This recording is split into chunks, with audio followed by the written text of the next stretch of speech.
Hi kids, Standard 5, GK.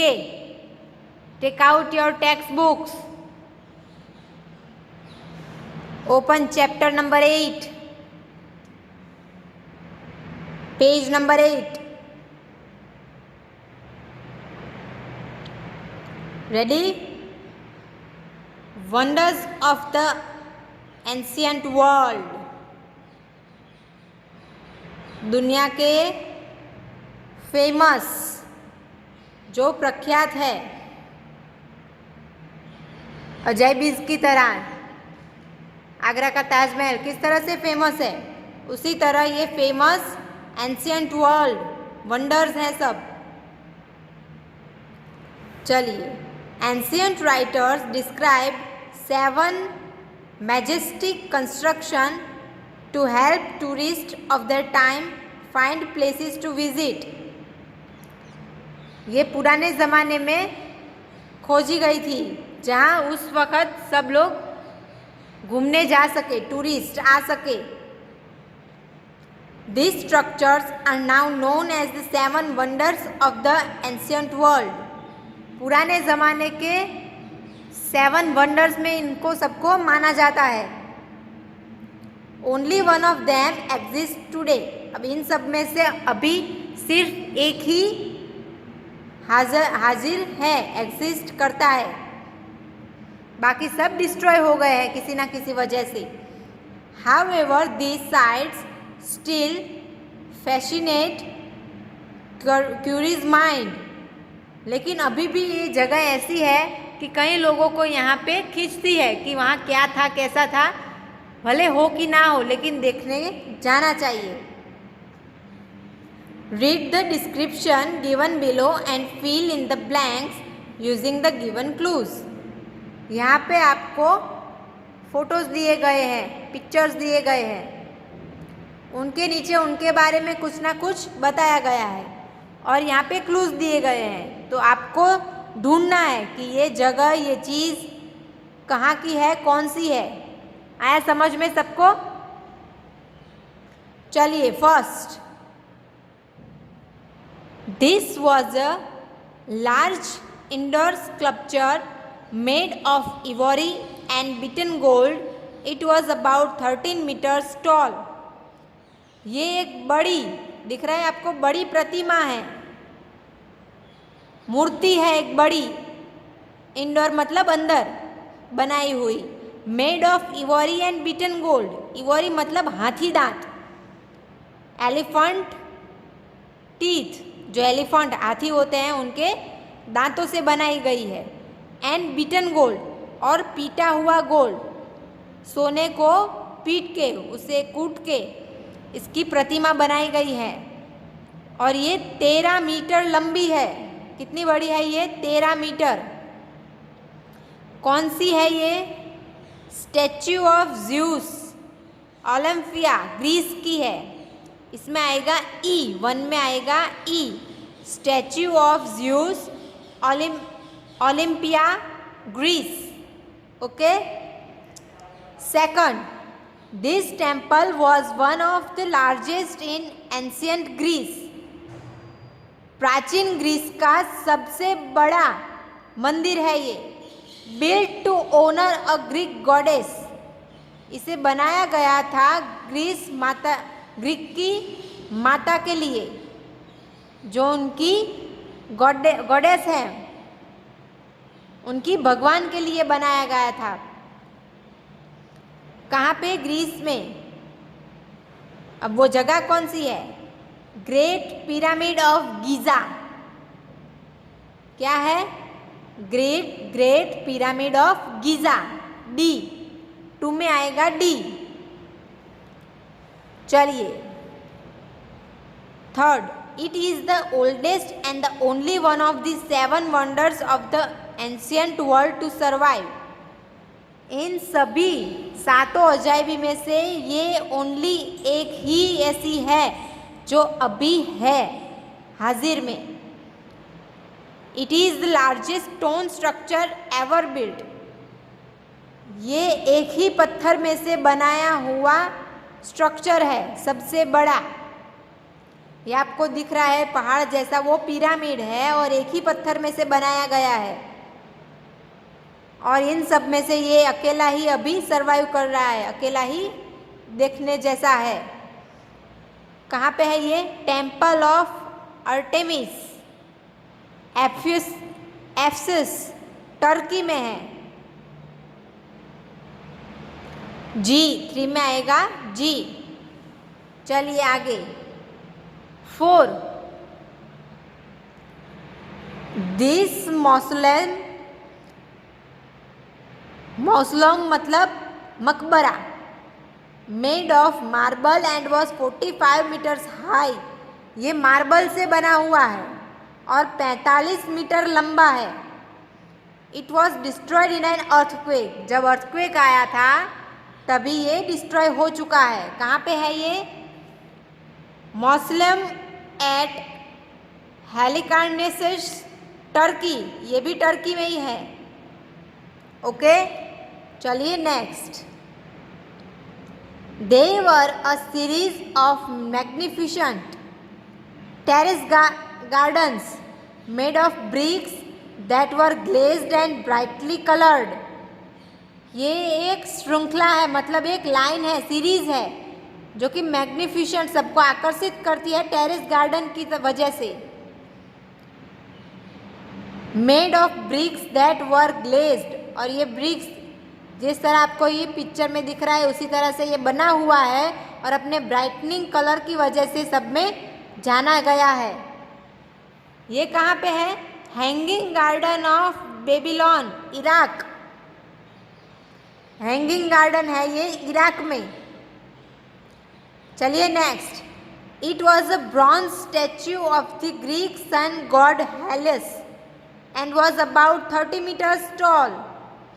ये एक bronze मतलब कांसा, एक धातु होती है, जैसे सोना चांदी ये धातु होती है, उसी तरह ब्रॉन्ज एक धातु है। It was a bronze statue, ये ग्रीक के सन गॉड हेलिस की स्टैच्यू है, मूर्ति है, प्रतिमा है, जो कि 30 मीटर लंबी है। ये कहाँ पे है? कोलोसस ऑफ रोडेस, ग्रीस में। 6 नंबर में आएगा सी। 7,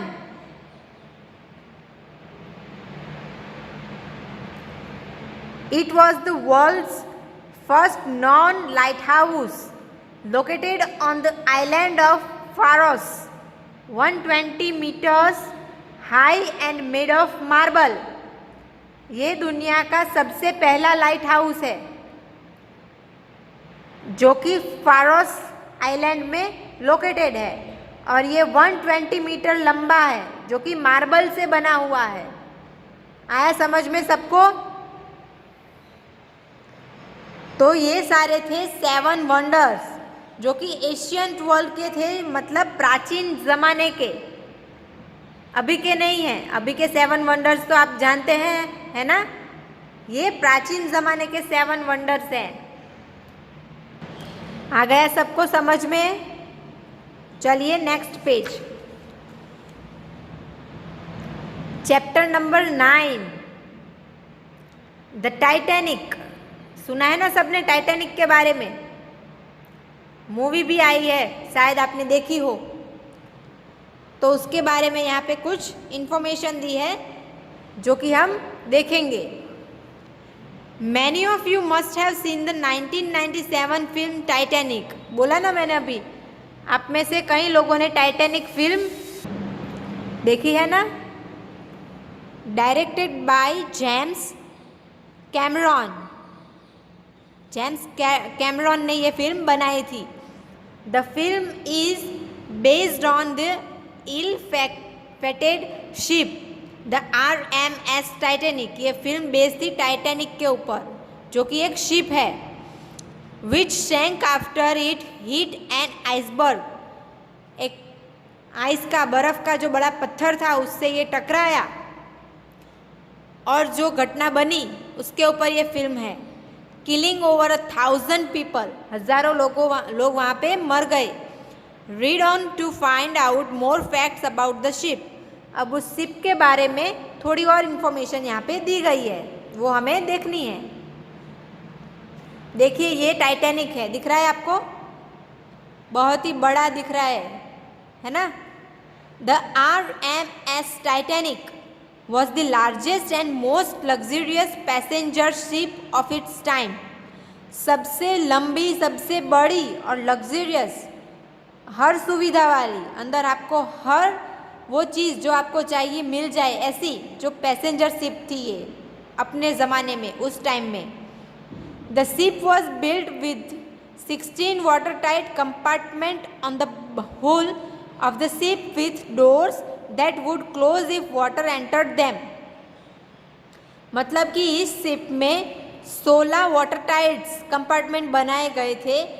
अगर पानी गलती से भी शिप में आ जाए तो ये डोर्स अपने आप बंद हो जाए और शिप तैरने का काम करे, तैरने लगे, डूबे नहीं। अगर कोई चीज़ खुली है ऐसे ही पानी में डालोगे तो वो डूब जाएगी, तो जहाँ डूब सकता है। लेकिन ये कंपार्टमेंट ऐसे है कि इसके डोर जब बंद कर दो तो ये शिप डूबेगी नहीं, तैरेगी।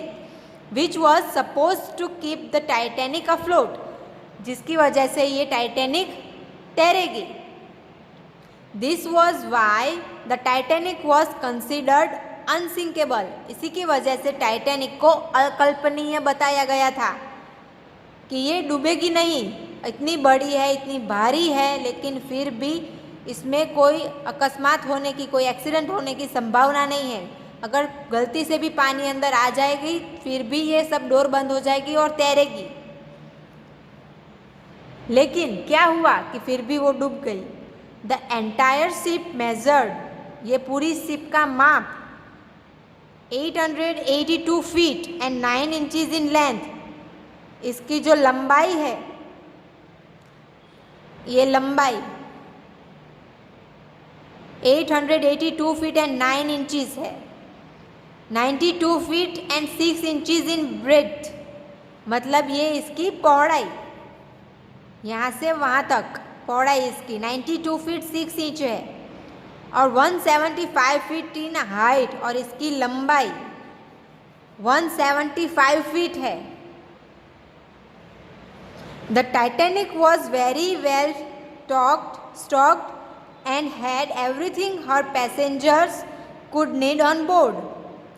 टाइटैनिक इतनी अच्छी तरह से भरी हुई है कि इनमें जो भी पैसेंजर ट्रैवलिंग कर रहे हैं उनकी हर ज़रूरत को पूरा किया जा सके, इंक्लूडिंग अ डेली न्यूज़पेपर। यहाँ तक कि समाचार, न्यूज़पेपर, उसको भी इंक्लूड किया गया है। Called the Atlantic daily bulletin. वहाँ पे जब उस टाइम पे ये न्यूज़पेपर आता था, इस वक्त जैसे गुजरात समाचार और संदेश आता है उसी तरह वह तब आता था एटलांटिक डेली बुलेटिन। वो वहाँ पे मिल जाता था अगर आपको पढ़ने के लिए चाहिए तो। It includes news, advertisement, stock prices, horse racing results, society gossip and the daily menu. उस बुलेटिन में, उस न्यूज़पेपर में सब समाचार, जैसे कि एडवर्टीजमेंट, स्टॉक प्राइस कितना बढ़ा कितना कम हुआ, हॉर्स रेसिंग उस टाइम पे होती थी तो उसका result, society gossips and the daily मेनू, और दूसरा जो भी आता हो, जो न्यूज़ में आ सकता है वो सब उसमें आता था। All the images of the Titanic show the ship having 4 funnel.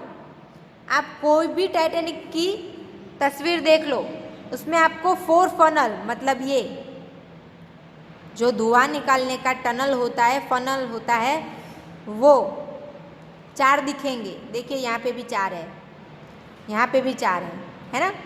However, only 3 of these funnel would release the steam from the boilers। जो शिप में बॉयलर्स हैं उनमें से सिर्फ 3 फनल ही भाप को बाहर निकालते हैं, स्टीम को।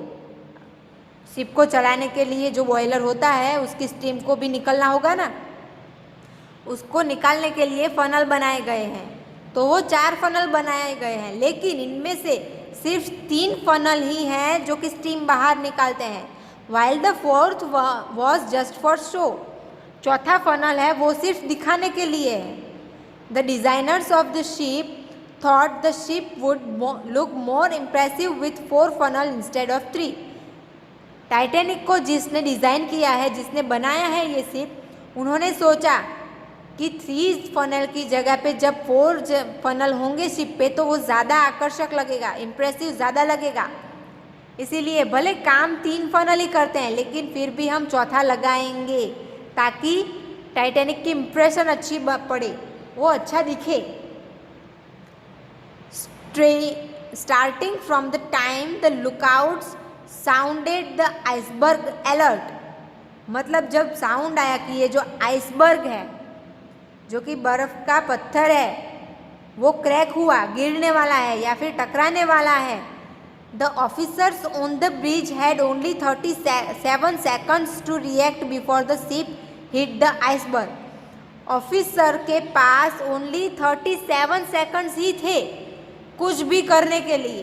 37 सेकंड में अगर उन्होंने शिप को बचा लिया तो बचा लिया, वरना नहीं बच पाएंगे।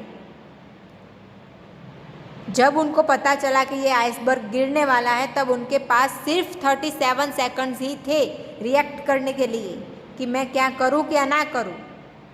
तो they immediately ordered the ship to turn left and to put the engine in reverse, but it was too late. जैसे ही उन्हें आइसबर्ग के बारे में पता चला उन्होंने तुरंत ही ऑर्डर दिया कि शिप को लेफ्ट की तरफ लो और पीछे का जो रिवर्स इंजन है वो शुरू कर दो ताकि लेफ्ट की साइड पीछे टाइटैनिक जाना शुरू कर दे। लेकिन 37 सेकंड ही थे और इतने बड़े शिप को कमांड करने के लिए, टर्न करने के लिए थोड़ा समय तो चाहिए, लेकिन उतना समय था नहीं, तो इट वॉज टू लेट, ये लेट हो गया। The RMS Titanic struck an iceberg at 11:40 p.m. on 14th April 1912. Titanic कब टकराया आइसबर्ग को? 11:40 p.m. 14 अप्रैल 1912 में 11:40 पे टाइटैनिक टकराया था। It took the ship almost 3 hours to sink. 3 घंटे लगे थे शिप को डूबने में। She sank into the Atlantic around 2:20 a.m. on 15 April 1912. 15 अप्रैल 1912 को 2:20 तक अटलांटिक में वो डूब चुका था। The total number of people aboard the Titanic was 2,224. जो लोग थे जो कि टाइटैनिक में चढ़े थे वो 2,224 लोग थे। पूरे टाइटैनिक में कितने लोग थे? 2224। And the number of survivors was just over 700। और उनमें से कितने लोग जिंदा बचे? ओनली 700 लोग ही जिंदा बचे, बाकी सब टाइटैनिक के साथ डूब गए ओशन में। आया समझ में आपको ये टाइटैनिक के बारे में? कैसी थी टाइटैनिक और किस तरह डूबी? ओके, चलिए। तो अब आपने आज सीखा wonders of the ancient world and Titanic. तो ये दोनों आपको होमवर्क में मिलेंगे। 8th चैप्टर किस तरह लिखोगे आप? Chapter number 8 wonders of the ancient world, इसमें आपको 1 फिर उसकी पूरी ये डिटेल लिखनी है और उसके आंसर में सिर्फ ई नहीं लिखना है। ई ऑप्शन में जो पूरी लाइन लिखी है वो आपको लिखना है। स्टैच्यू ऑफ ज़्यू, ओलंपिया, ग्रीस, पूरा लिखना है। ओके, उसी तरह ये 7 की 7 वंडर्स आपको अपनी बुक में लिखनी है। और टाइटैनिक चैप्टर 9 में आपका होमवर्क होगा टाइटैनिक के बारे में आपको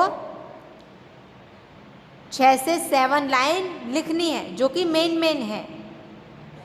आया समझ में? उसमें आप कवर कर सकते हैं ये कितनी लंबी है कितनी बड़ी है। वो उनके पास सिर्फ 37 सेकंड्स थे और इतने लोग बचे और इतने लोग चढ़े थे, वो सब आप इसमें शामिल कर सकते हैं। आया समझ में आपको किस तरह से लिखना है? तो ये आपका चैप्टर 8 एंड 9 कंप्लीट और आपका होमवर्क है इस चैप्टर 8 एंड 9 को आपकी नोटबुक में लिखना है। Right chapter 8 and 9 in your GK notebook. Okay, चलिए, थैंक यू।